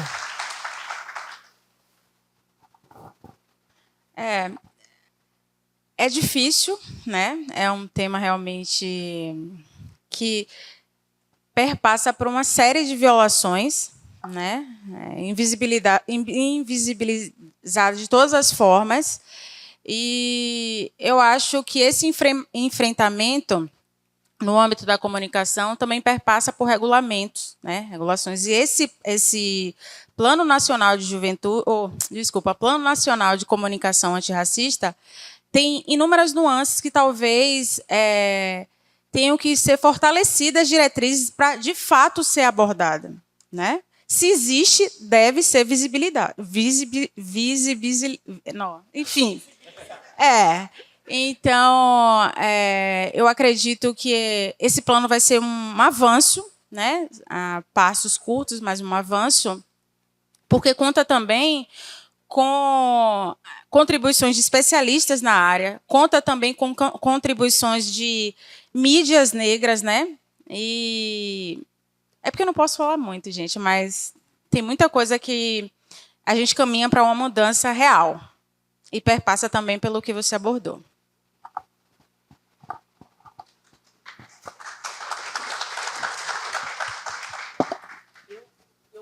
Sua pergunta, mas eu não anotei o nome. Quando eu fui... Lia, deixa eu ver aqui, né? A questão sobre corpos trans, né? Que você percebe essa exclusão, seja na mídia hegemônica, jornalismo hegemônico, quanto no de causas, né? E que é verdade. E a gente vem muito batalhando para que, quando a gente está falando de corpos dissidentes, como até o próprio Anderson trouxe, a gente está disputando, inclusive, o que é humano. Porque o que o corpo dissidente traz é o que é humano. E se a gente luta pela humanidade de todo mundo, né, de todas nós, todos nós, né, a gente tem que considerar, falar das ausências das pessoas trans nos nossos espaços, né? Eu não estou muito acompanhando esse ano, não querendo fazer minha culpa. A programação, ano passado eu tive direto, né, na organização do festival, mas, e assim, não é defesa, porque às vezes as pessoas faz uma pergunta dessa, você mostra o que está fazendo, não se trata de um ajuste de contas a sua pergunta, mas eu acho que, e a crítica está valendo, eu acho que ela é real, sim. E eu acho agora, como é que a gente faz isso? É num tensionamento constante. É tensionamento constante como nós, pessoas negras, fazemos com a esquerda. Olha, nós não estamos, é o campo que a gente, né, tradicionalmente está.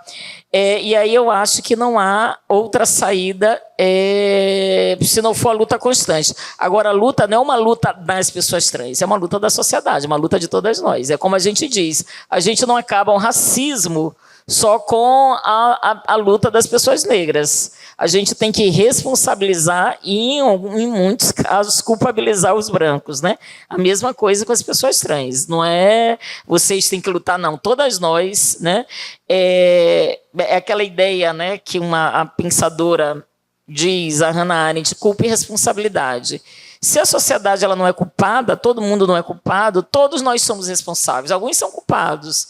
Então, eu acho, Lia, como é que a gente pode, de fato, pensar sobre essa lógica da responsabilidade e na perspectiva interseccional, né?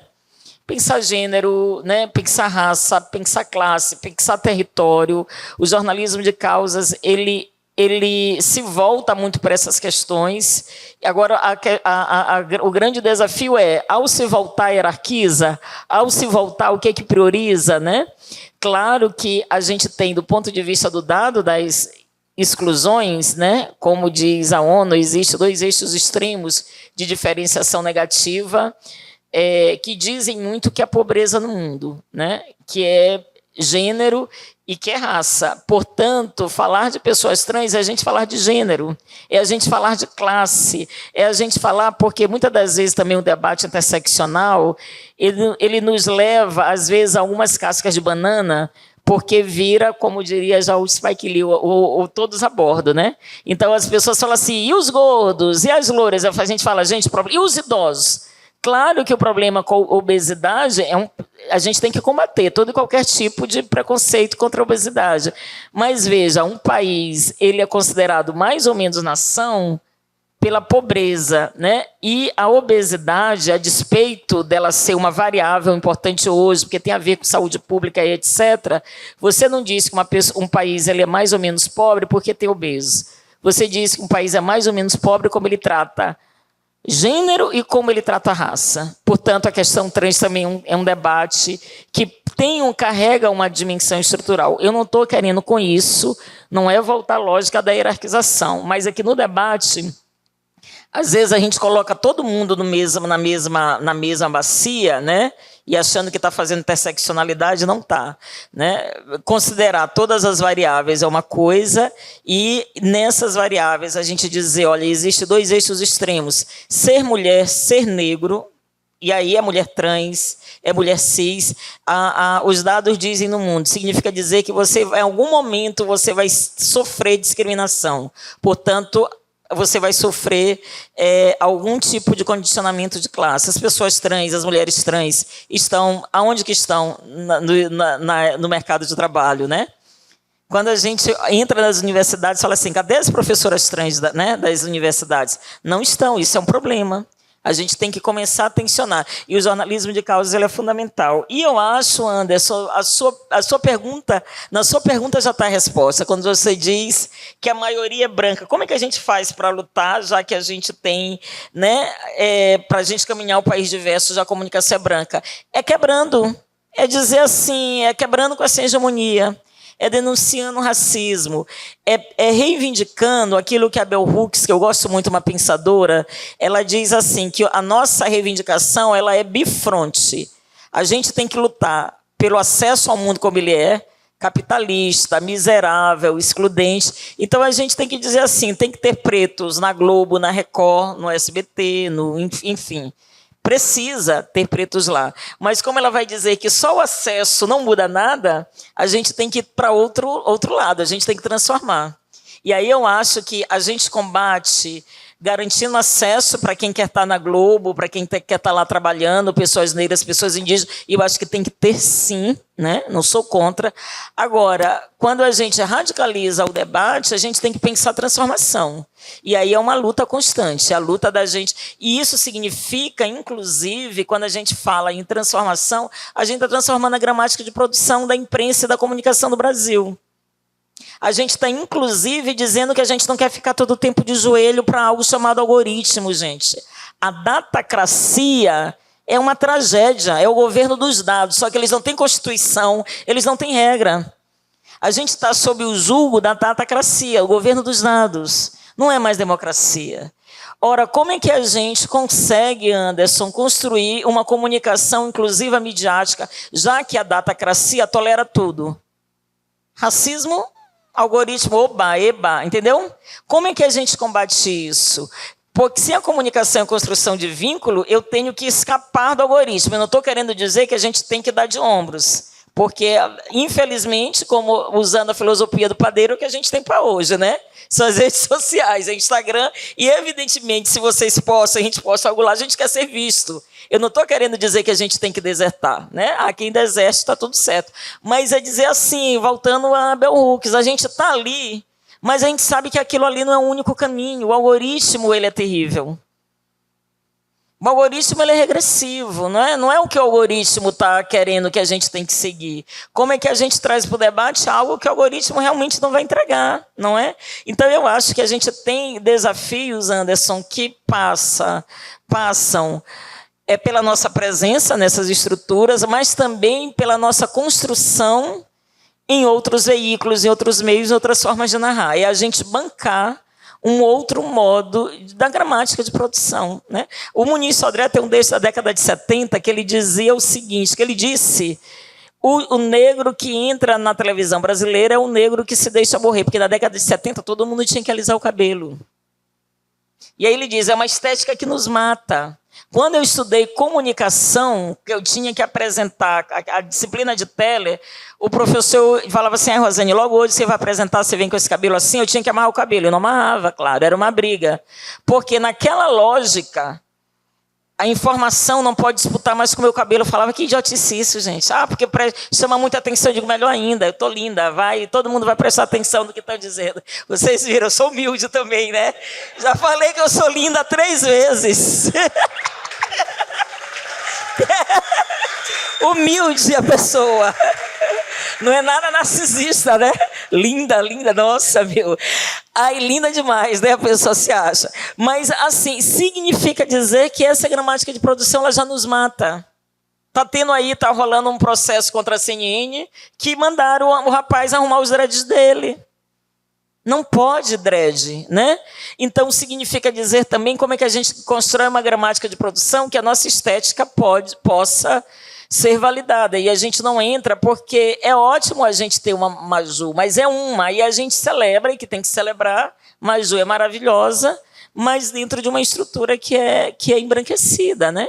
Então, eu acho, não tem povos originários, não tem pessoas indígenas, a gente não olha no nosso dia a dia, né? Então, é preciso que a comunicação, que a gente crie essas outras gramáticas de produção, que a gente possa ler uma matéria sobre economia de qualquer etnia, né? O Makuxi pode escrever sobre economia e eu ler. Mas por que ele não escreve, né?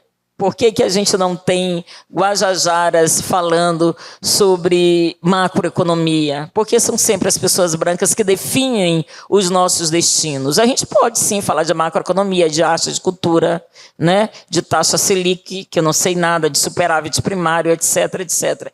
Então, a gente pode dizer assim, vamos para o pau e a gente quer falar. E pra gente, só que a gente tem o destituir a branquitude, não é que a gente tem que matar o branco. Tinha uma frase do movimento negro, né, que a gente dizia assim, é preciso matar o branco que tem dentro de você. Não, tem uns que a gente quer mesmo, né? Mas, fecha parêntese, mas tirando essa vontade de uns que a gente quer matar, não é o branco que a gente quer matar, é a branquitude enquanto ideologia, né? É que, assim, mate o branco que tem dentro de você, parece que você não é o primeiro, né? Repito, às vezes dá vontade, mas é o sistema, a ideologia. Até o branco, ele tem que matar o branco que tem dentro dele, para ele deixar de ser autocentrado, né? Então, é um pouco... e aí eu acho que é um trabalho que é perpétuo, que é permanente, que é, pelo menos até o racismo, o sexismo, a transfobia, a homofobia, né, deixarem... de nos perseguir, de nos violar e de nos matar dessa forma. Então, é luta, é constância. Qual é a minha grande preocupação? É que muitos de nós, quando entramos, viramos influências, ou qualquer coisa que diz, o capitalismo ele nos captura. Como diz o Walter Benjamin, né?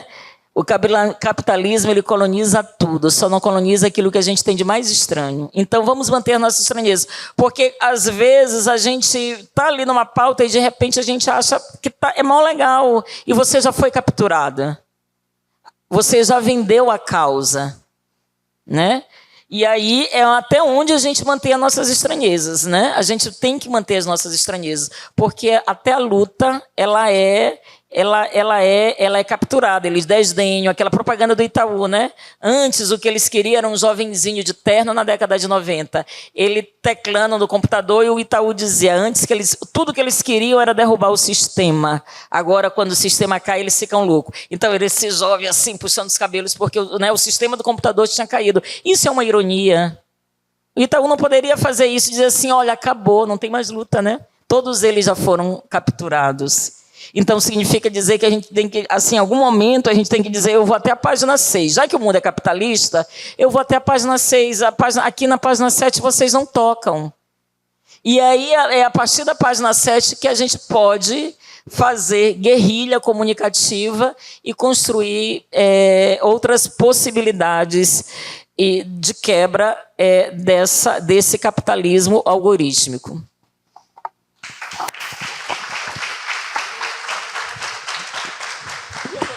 Escutar. Tá, legal, tá bom. O legal de escutar a Rosane é que assim, né?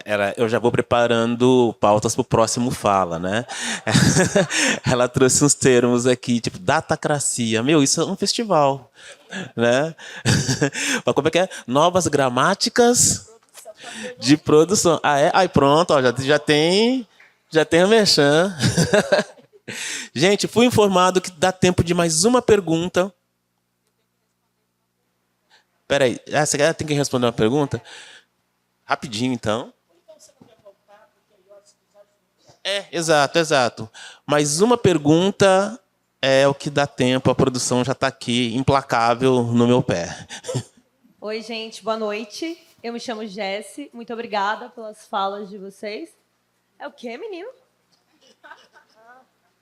Desculpa. A minha pergunta é para a Lorena. Eu queria entender também um pouco, né, de como o projeto de comunicação antirracista vem sendo pensado, ou se já existe esse pensamento de distribuição, principalmente dentro das agências de publicidade e também das grandes empresas, que é quem, de fato, né, tem o poder e o dinheiro nas mãos.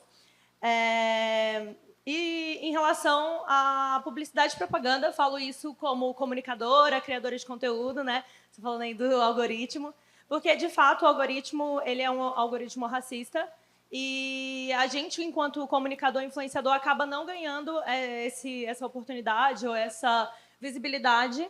E talvez, né, com esse projeto a gente possa de alguma forma quebrar um pouco desse sistema. Então, eu queria entender se já existe esse mecanismo. É isso. Obrigada. Legal. Aí, Lorena, você já pode responder a pergunta que você ficou de responder, emendar nessa e já fazer suas considerações finais. Tá bom? Me perdoe, como é seu nome? Ou não? Gisele? Então, Gisele, quando você fala da produção de jovens, né, periféricos, isso saiu bastante nas caravanas. A juventude negra tem uma potência absurda na produção de conteúdo. E, entendendo isso, diante das pactuações que foram feitas com os ministérios, tem, por exemplo, a pactuação com o Ministério da Cultura, que é voltada justamente para essas linhas de fomento exclusivo para a produção de conteúdo feito por jovens, né, periféricos, e aí perpassa pela divulgação de editais, né, linhas de fomento, para incentivar e fortalecer. Então, existe essa pactuação feita e é uma ação que está também em andamento. Então, acredito que vai ser importante. Jessi, então, o Plano Nacional de Comunicação Antirracista é para a esfera pública, né? Acredito que tenha, sim, sido debatido isso entre a SECOM, a SICOM. Eu posso saber um pouco mais e depois detalhar isso para você, mas, de fato, a esfera ainda atuada e feita através de parcerias, né, nessa construção com as mídias negras, especialistas, é nessa linha da esfera pública, no racismo, né, de combate ao racismo na comunicação da esfera pública. Mas eu prometo, pode me cobrar, que eu irei debruçar melhor e te responder sobre essa atuação mais ampla, que é fundamental também.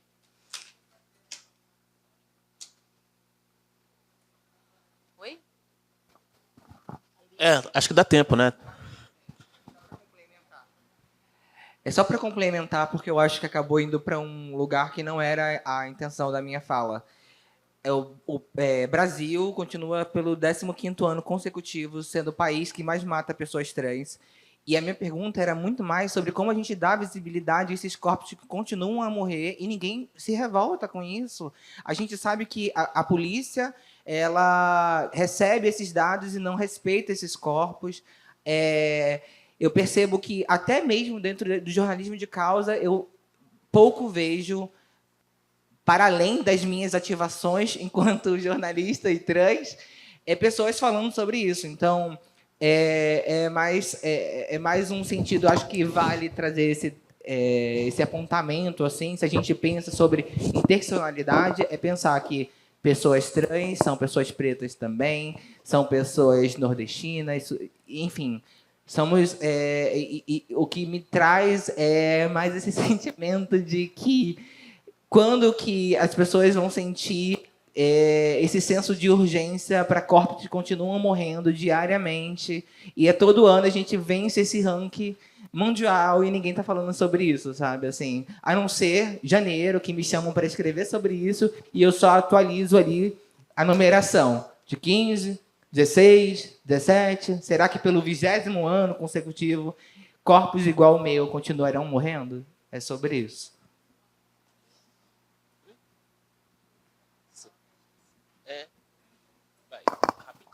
Jesse, eu lembrei agora de uma coisa importante falar. A gente compreende que, de fato, as grandes empresas voltadas para a comunicação são encabeçadas por pessoas brancas, né? E o Plano Nacional também quer incidir sobre isso, né? Através de ações de letramento racial,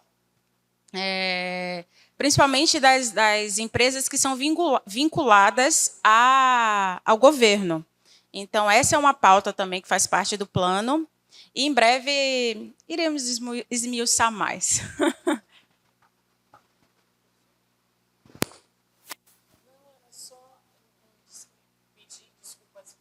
Nossa, estou cheio de microfone aqui. Roubei todos os microfones. Mas, assim, eu achei que eu tiver... Claro, as respostas... elas não precisam ser suficientes. Mas eu entendi nessa linha. Quando eu falava de responsabilização, Lia, é muito... eu não vou comparar, mas, ao mesmo tempo, comparando, quando a gente pergunta assim, por que não se chora os corpos negros? Porque não são humanos. Então, quando eu estava falando da responsabilização, quando você diz assim, quando é que a gente vai convencer? Porque a nossa agenda, Lia, é da gente dizer que a gente é humano. O único movimento social, né, que diz isso, e agora as pessoas trans, mulheres e homens, mais ainda mulheres trans, se a gente pegar as cartas do movimento negro, as cartas, está lá, direito à vida. Nenhum outro movimento social. O movimento sem terra é direito à terra, é direito... Ou seja, o movimento que tem que começar a sua carta de princípios como direito à vida significa dizer que ele está lutando por humanidade. Então, quando você pergunta o como e o porquê, é essa base. É um processo brutal de desumanização. E quando eu falei da responsabilização coletiva, é que a gente tem que pensar onde que a gente guarda as nossas transfobias. Qual é o limite que eu digo que o que é humano, o que não é humano, né? Então, a responsabilização muito nesse sentido, Lia, é como, de fato, a questão trans no Brasil, em boa parte do mundo, mas particularmente do Brasil, né, o país que mais mata pessoas trans, como você bem sabe e acabou de dizer, ele viola corpos trans porque tem uma autorização prévia que pode morrer porque não é gente. E aí eu pensei muito nessa autorização prévia. Ninguém chora. Você tem o que fizeram com aquela moça. Eu sofri muito ataque. Eu escrevi um artigo sobre a moça que foi torturada na delegacia, a Molina, lembra? E aí eu escrevi dizendo que não poderiam fazer isso com ela. Uma mulher trans. Ela tem um episódio, ela agride, ela bate numa senhora idosa, um episódio na rua, e ela vai para a delegacia. Descobre que ela é uma mulher trans, mas ela é torturada. E eu disse, se ela cometeu algum erro, se ela feriu o Estatuto do Idoso, ela tem que cumprir a partir desse lugar. Mas o que fazem, violam ela de uma tal maneira, tiram o cabelo dela, ou seja, toda a construção dela de mulher trans, eles vão tirando. tiram o cabelo dela, torturam ela, expõem ela nua. Quer dizer, qualquer outra pessoa que agride idoso, você vai responder porque tem o estatuto do idoso, não é isso? E quando eu escrevi a Verônica, quando eu escrevi na defesa da Verônica, o que eu recebi de hate é assim, tá defendendo ela, leva ela para casa. Ela é cortadora de velho na rua, ela faz isso e aquilo. Eu sofri, eu escrevi até na Carta Capital na época. Foram 2 dias, eu achei o que mais teve comentário odioso contra mim porque eu estava defendendo uma mulher trans. Porque o que fizeram com ela é uma coisa assim, foi de uma barbárie, né? A exposição da fotografia dela, etc. Então, o que a gente vive é um país que acha, né, que deve morrer, matar, esfolar, violar, estuprar. Eu presenciei em 2016, 2017, gritos, né? Em São Paulo tem uma região que é de prostituição de pessoas trans, de mulheres trans. Eu estava no apartamento de uma amiga, no elevado, e de repente a gente ouviu muitos gritos, mas era um grito de alguém estava morrendo. E eu disse para ela, Cláudia, vamos gritar, vamos chamar a polícia. E essa minha amiga é progressista. Ela falou assim, é pitbull trucidando as garotas de programa aqui, que a maioria dela é pessoas trans. Gente, ninguém saiu do prédio para jogar pedra, para jogar balde de água gelada nesses caras. Se ela não morreu, o pedido de socorro dela, ela saiu trucidada para o hospital.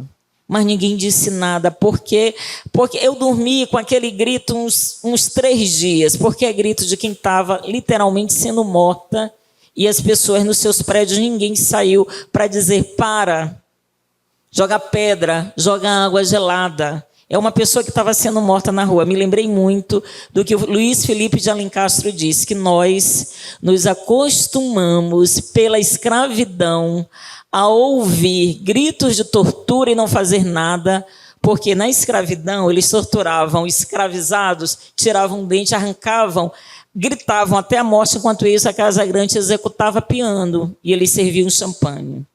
E ele diz, nós nos acostumamos com a tortura daquele que pode morrer e a gente não diz nada. Porque, gente, na boa, você ouvir um grito de morte não é fácil. Você está ouvindo que alguém está morrendo. Por que você não diz nada? Por que você vai dormir tranquila? Porque é uma mulher trans, sabe, Lia? E pode. Porque se fosse qualquer pessoa trabalhadora, alguém sairia na janela e estão dizendo, estão matando alguém de tanto bater. Mas a gente silenciou. Eu fiquei muito incomodada. Saí na janela, eu gritei, minha amiga depois foi chamar a polícia. Mas ninguém disse absolutamente nada. E certamente aquela moça morreu de tanto apanhar. Era um corpo trans. Então, quando você diz isso, é porque não é humana. Não humana. É um grito de dor. Como é que você não se mobiliza? A gente se mobilizou com George Floyd, mas a gente não se mobiliza com outros corpos que gritam. Porque o George Floyd foi de doer. Nós ouvíamos, não consigo respirar. Quem aumentou aquele, não consigo respirar. Né? Então, o que você diz está na base, eu acho que que humanidade, né? Nós abrimos mão, não é humana. Então, pode fazer tudo. E o Luiz Felipe de Alencastro nos lembra. A gente é compassiva, é por isso que a tortura funciona até hoje, funciona no regime militar, porque primeiro a gente tem que dizer que a pessoa não era subversivo, é ladrão, e você tortura. E você, pela memória de quem você pode torturar, a gente não diz nada. A gente escuta, mas a gente sequer consegue se comover, porque já está autorizada a morte. Né? Então, eu acho que a responsabilização vai muito para aí. E Junião já está me olhando, não estou nem olhando para ele, porque ele falou, essa daí é louca. Já está dando outra palestra, desculpa. Depois a gente vai tomar umas brejas, está tudo certo. Não, que eu ficaria te ouvindo aqui um montão. Mas o tempo acabou, gente. Infelizmente, o tempo acabou.